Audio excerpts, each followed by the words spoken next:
Are you looking back at any of the steps, any of the actions the county has taken over the last decade or so in terms of property tax rate, property tax hikes, minimum wage boosts, energy tax, recordation tax, other things that have a dollars and cents impact on business owners and would-be business owners in Montgomery County, and you say, you know what, the juice isn't worth the squeeze or whatever, we're going to roll that back? George Leventhal.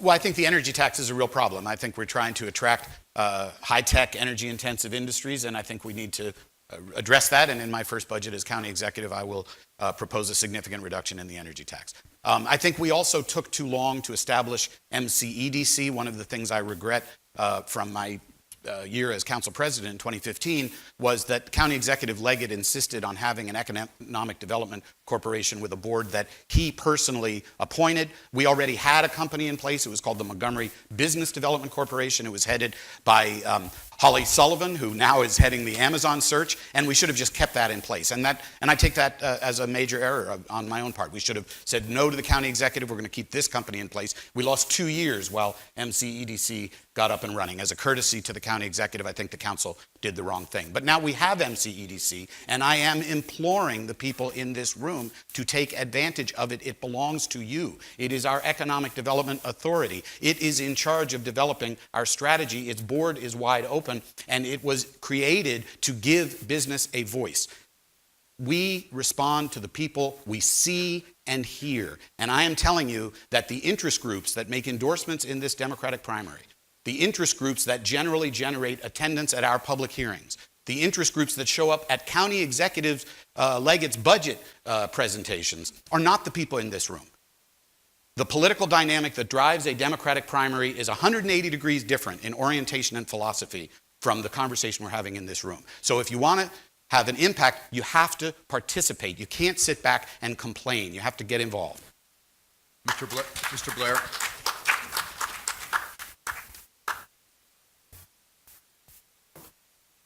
So because we haven't been growing the economy, there's only been one tool in our county council's toolbox, and that's when we've been hammered with taxes, just hammered with taxes. I think you said income tax, property tax, recordation taxes, energy taxes. I'm probably missing a few, right?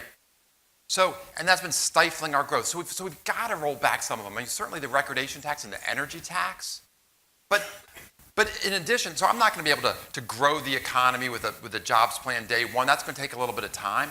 So one of the things that we're going to have to do is make our $5.6 billion budget go farther. I ran a company that had a $6 billion budget. And so every year we'd start at the bottom, we'd work our way up, right? And you'd invest in the programs that are working, because your priorities change. I've got our county budget spread across a huge conference room table. And here's what you see. I got Post-its and highlighters all over the place. And here's what you see, okay? You see a county that funds all of its programs fully before it invests in anything else. We haven't had the courage to cut programs that aren't working. And so as your county executive, I'll start at the bottom and I'll invest in the programs that are working and cut the ones that aren't working.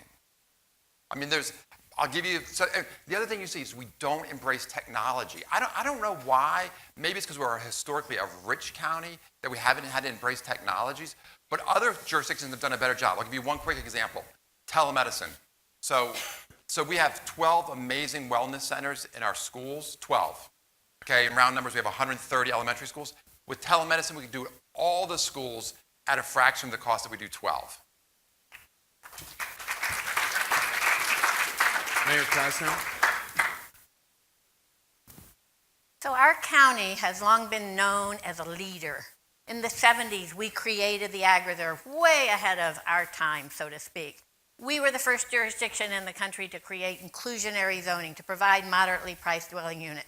And we keep patting ourselves on the back for these policies without realizing that, others have caught up with us and are now flying ahead of us, and we need to change that. I think that we need to recognize that we have put policies in place, and really I am going to turn to some of the incumbents to say, you've been in office for 3 terms, 4 terms, and you keep going back to what we used to do and not what we need to do now. seriously, technology has changed. If you look at our county now, the main businesses we're bringing in are retail. They're lower paying, they're retail, they're hospitality. They're not all the high-tech jobs. Unfortunately, that's only a small portion. We need to work on how to shift that. We need to figure out how to take some of the new technologies and really put them in place. We keep looking at multimodal transit ways. I had a great presentation the other day about a monorail, putting a monorail down from Frederick to Bethesda, and it sounded like it would be cost efficient.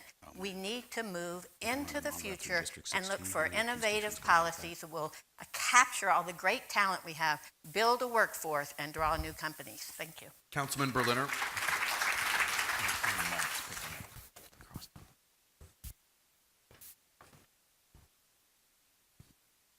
So one of the reasons why I share with you so often, look to what people have done if you want to know what they will do, is that I led the effort 3 years in a row to reduce the energy tax. And we reduced the energy tax increase by 30%.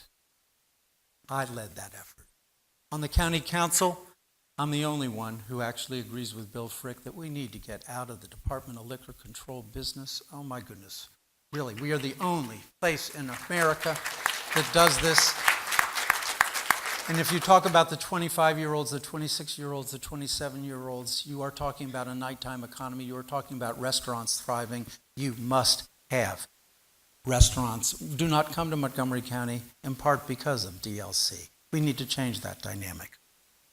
When we exceeded the charter limit the first time when I was on the council, I proposed an organizational reform commission because I felt that if we were going to be increasing taxes, one of the things we must do also is to see how we could become a more efficient county government. That continues to be my pledge. One of the things that I hope I will be able to do as your next county executive is move to zero-based budgeting. I served in the Carter administration. What you want to do is to make sure that you are not building budgets based on accretion, but you're going back to first principles and making sure that absolutely every dollar we spend is a dollar that should be spent on a particular program. Thank you.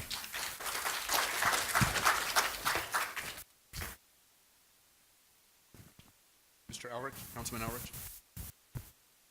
So I think people have to look at this holistically. I mean, when we added the energy, or we increased the energy tax, we increased it in light of the major collapse of the economy, and we were trying to maintain the functioning of county government. We had schools to run regardless of whether or not we hit the Great Recession. We had services to provide to our taxpayers regardless of whether or not we hit the Great Recession. So we looked at tax packages that supported the functioning of county government, and that was the right thing to do. And nobody has a plausible plan for how to unwind these things, whether it's the liquor tax or other things, and still maintain supports in the county government. I could get rid of impact taxes tomorrow, but I'm going to wind up borrowing more money for schools, which is something somebody pointed to on a chart and said, look at the amount of debt you have and the amount of interest you're paying. All these things play together and wind with each other. There is no simple, I don't like this, I don't like that, let me cherry pick the things I don't like, and everything will be fine. You have to look at this holistically. If I'm county executive, I want to take a serious look at how county government is organized. And I'll give you a quick example. If you have a car, you have a flat tire, you have to replace your tire, right? We treat government the same way. If I have a vacancy in the department, I have to replace the person in the department. If I'm elected county executive, we're going to look at our departments. We're going to start restructuring. When we find vacancies, we're going to work with the workforce, and we're going to say, is there another way to organize this department where I don't have to replace this person? Not ask somebody to do twice as much work, but to do fundamental organization of departments to make them more efficient. And that's what I pledge to do. Delegate Frick. So there have been a lot of tax increases. There have been a lot of regulatory impositions over the last decade. To me, probably the first one for repeal or reform is that energy tax increase. And the reason for that, the reason it's at the top of my list is because that to me represents the broken promise. This was supposed to be a temporary tax increase to deal with an acute crisis, and yet it stayed. And I think that is indicative of the sense that you cannot trust the Montgomery County government. The Montgomery County government is a gotcha government, and not a place you should invest. So that's why I think that's at the top. Second, I don't agree with this increasing sense that the Montgomery County government needs to be in the employment regulation business, okay? Whether it's, you name it, there have been increasingly new laws coming out of the council imposing requirements on employment and regulation and payment and time off. That's not our job. There is a state government to do that. The state has a Department of Labor to enforce those laws. The county does not have a Department of Labor to enforce those laws. Sometimes you're going to need to look those allies in the eye and say, friends, I think you have good purposes, but this isn't where you're going to do it. So Councilmember Leventhal's right. This is a different room from those advocacy organizations and those progressive organizations. That's why I'm your guy. Because I am currently an elected official a Democratic elected official. I've won Democratic primaries, but I don't come from local government, and I can be the reformer that we need. Thank you.